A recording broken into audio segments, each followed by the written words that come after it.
You believe the pain of betrayal is something you deal with by confronting the person who hurt you, face to face, loud enough that everyone hears the truth. That instinct is a weapon aimed at your own foot, and here is the protocol that replaces it with something far more lethal to a fake friend than any accusation could ever be.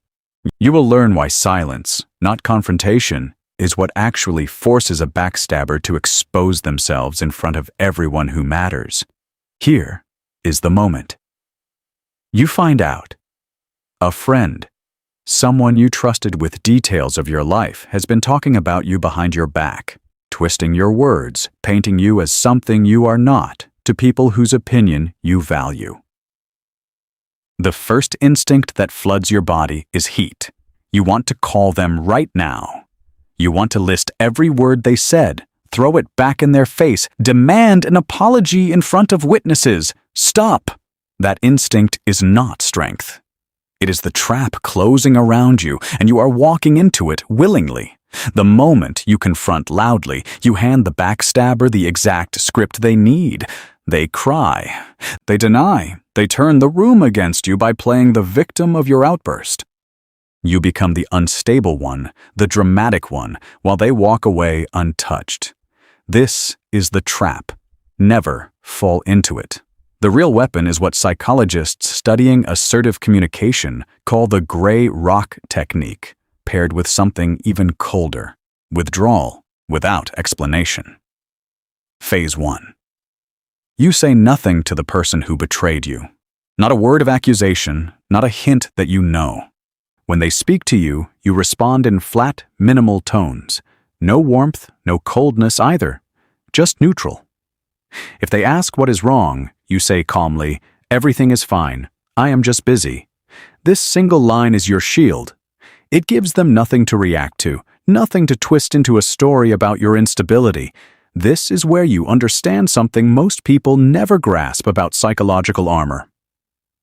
It is not about winning an argument. It is about refusing to be an emotional supply line for someone who profits from your reactions. Every time you stay calm while they expect chaos, you are withdrawing the payment they were expecting to collect from you.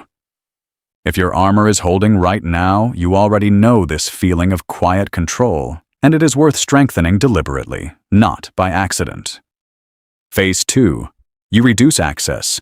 Not with an announcement, not with a dramatic exit. You simply become less available. Fewer replies, shorter replies, no invitations extended on your part. This is not petty. It is de-escalation of your own exposure. A person who talks about you behind your back cannot be trusted with information, and starving them of new material is how you cut the supply chain at its source. Phase 3. You let their own behavior do the exposing. Backstabbers thrive on an audience that has not caught on yet, but people who gossip cannot stop themselves. Give it enough time without your interference, and they will say something careless to the wrong person, someone who repeats it back to those who matter. You do not need to be in the room when the mask slips. Your silence has already engineered the stage. Here is the question worth sitting with. If loud confrontation felt so satisfying in the moment, why does it almost always leave the betrayed person looking worse a week later? By the time the truth surfaces on its own, you will not be the one who caused a scene. You will be the one who never needed to. That is the difference between reacting and controlling the board. Keep your armor on. Never hand your peace to someone who never earned it. Never let another person hold the strings of your reaction.